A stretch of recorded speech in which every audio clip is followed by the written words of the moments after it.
In this series of videos, I'm working my way through the Proko.com Drawing Basics course.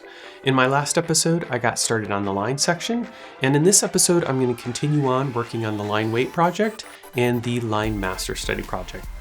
After completing the sketching project in the last episode, I moved on to the warm-up exercises that he introduces. Now, these are a little simple by design, but always good to kind of practice those skills. I did a page of each one of the warm-ups before moving on. Next, we move on to line weight. And this is a section that I'm actually quite excited about because it's an area that I really need to improve on.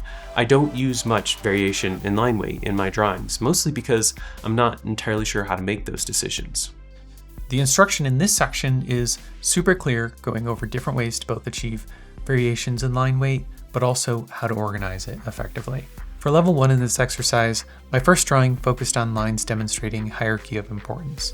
I found that while my drawing wasn't quite as nice as the demo, I did reasonably well in most of my decisions around the line weight. My second level 1 drawing focused on lines demonstrating shadow and light direction. It's cool to see just how much of a different feel the two drawings have from this simple change.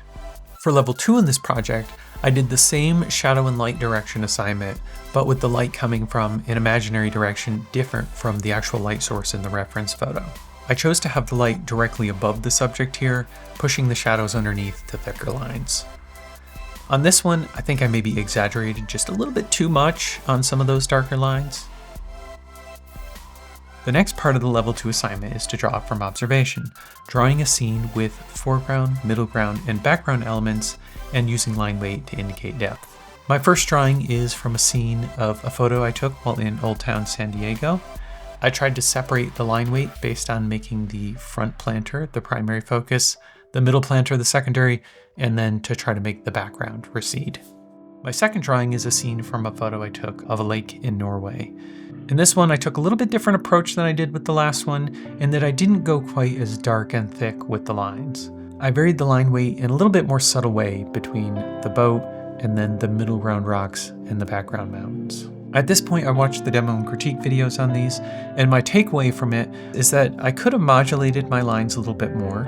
I could have added a little bit more variety in width within each subject, and I could have used softness and sharpness a little more than just light and dark. After watching these, I did one more drawing for this exercise. I loved the flower drawing someone did in the critique video, so I found a picture of some plumeria flowers and tried to correct some of my issues that I was running into in the previous drawings. I'm really happy with how this one came out, and I don't think that this is a drawing I could have made before learning some of these things, so that gets me super excited to keep learning.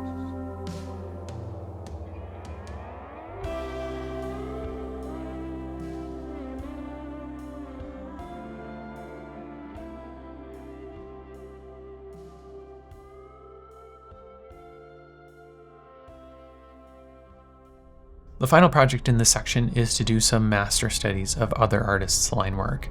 I love this type of stuff, and this is the type of thing that I did a lot when I was drawing as a kid, so I have a little bit of practice here. I probably spent a little bit too long browsing through dozens of artists and hundreds of images to find what drawings I wanted to do here. My decision came down to artists whose work I love, but also had both a beautiful and unique line quality to their work. And I wanted them to be pretty different from each other, so I was studying a few different styles of work. I chose comic book artists because that's the type of work I'm most interested in doing. The first artist I chose was Mike Mignola, drawing his rendition of He-Man and Skeletor. I started with a blue line drawing on all of these, so that I could then focus more on the lines in the final drawing without really worrying so much about other concerns. The lines in Mignola's drawings are a bit angular. He uses straights quite a bit, and he uses line to delineate shadow on the characters, and then fills in those shadows with energetic strokes in different directions. There are also areas where he pushes the darks a bit deeper in specific places that I tried to capture.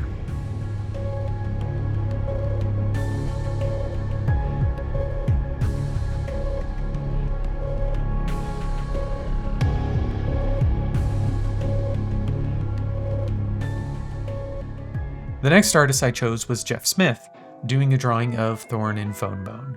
Now, I believe Smith does blue line drawings and then goes straight to ink with a brush. He really gets some great line tapering by pushing the brush wider and narrower. Since I'm using a pencil here, I just constructed this effect by making the lines thicker and thinner. Smith has a great gestural quality to his work, and I chose this drawing specifically because of the contrast in line quality between the Rubberhost animation style drawing of Phone Bone and the little bit more realistic style of the Thorin character.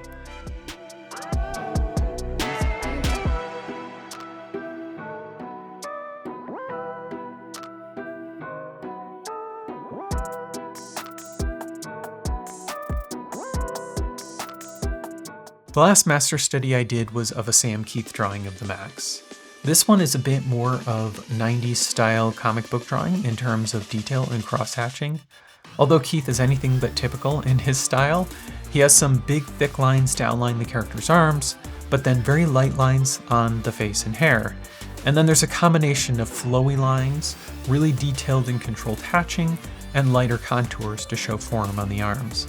It's just all over the place, which I kind of love. He just uses line in so many different variations here, and the results are just off the wall.